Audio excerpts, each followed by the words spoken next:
बेहद उदास, नीरस और बेरंग सी इमारतें हैं कौशाम्बी की, जो उत्तर प्रदेश के गाज़ियाबाद ज़िले में पड़ता है।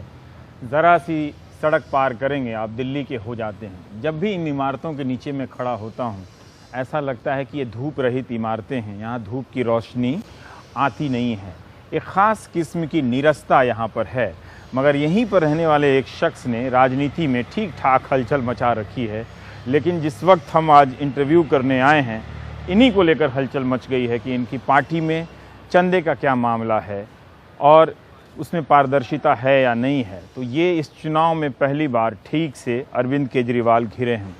लेकिन हम आज इस इंटरव्यू के दौरान जानना चाहेंगे कि वो अन्य मुद्दों पर, इसके अलावा अन्य मुद्दों पर जो विकास और एजेंडे के तहत उन्होंने रखा है, उस पर उनकी क्या राय है, और अगर समय बचा तो प्रयास करेंगे कि हम उनकी किसी एक सभा में जाकर देखें कि नेता टेलीविज़न स्टूडियो पत्रकारों से बातचीत के बाद जब पब्लिक के बीच में होता है तो वो कैसे इन राजनीतिक समय में, चुनावी समय में बदलता है। पर एक बात आपकी राहत के लिए बता दूं कि दिल्ली में हम जहां कहीं भी सड़कों पर रुक रहे हैं, लोग बेहद परेशान से पूछते हैं बताइए कौन जीतेगा। तो हम आपका ये तनाव समझ रहे हैं। फेसबुक और ट्विटर पर जिस तरह से आप फैंस बनकर एक दूसरे को पछाड़ने में लगे हैं, पछाड़ते रहिए, मगर किसी का फैंस मत बनिए। अगर आप फैंस बनेंगे तो सिर्फ दूसरे की नज़र आएगी, अपनी वाली नज़र नहीं आएगी।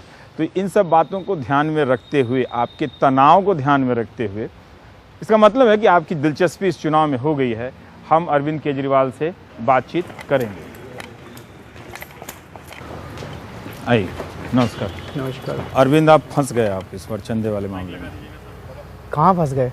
आप तो हमने पहले ही बता दिया था कि ये बीजेपी वाले हार रहे हैं। हाँ। अब चुनाव के 4 दिन पहले कीचड़ फेंकेंगे। लेकिन कीचड़ नहीं है, सवाल है उनका। नहीं, सवाल है, सवालों के जवाब देंगे। सवाल है कि आपको कोई 50 लाख, मुझे कोई मेरे अकाउंट में 50 लाख डाले तो मेरा कान खड़ा हो जाएगा कि कौन मेहरबान है जो मुझे 50 लाख रुपए दे। तो हमने चेकिंग करी। आपने जो चेकिंग की, लेकिन वो पर्याप्त तो नहीं था ना। कैसे पर्याप्त नहीं थी? हमने ये देखा भाई, ये कंपनी रजिस्टर्ड है। हाँ, रजिस्टर्ड है आरओसी में।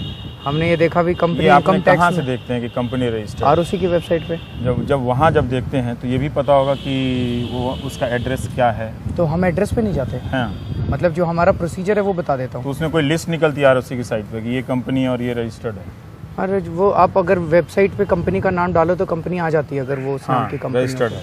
ठीक है। तो हम ये देखते हैं कि कंपनी रजिस्टर्ड है। हाँ। इनकम टैक्स देती है। पैन नंबर है, पैन नंबर की कॉपी उनसे लेते हैं हम लोग। पैन नंबर की कॉपी है। सबसे इम्पोर्टेंट है चेक से पेमेंट। बैंक अकाउंट है। बैंक अकाउंट कोई भी खुलवाने जाता है तो बैंक वाले ढेर सारी चेकिंग करते हैं। तो बैंक ने अपनी चेकिंग कर रखी है, नो योर कस्टमर या कई सारी चेकिंग होती है। तो चेक से पेमेंट ले रहे हैं, वेबसाइट पे डाल दिया। मान लो हमारे मन में चोर होता, जो कह रहे हैं, कोई कह रहा है मैं चोर हूँ, फलाना हूँ, ढिमका हूँ। मान लो मेरे मन में चोर होता, वेबसाइट पे क्यों डालता? उसको तो वेबसाइट से हटा देता।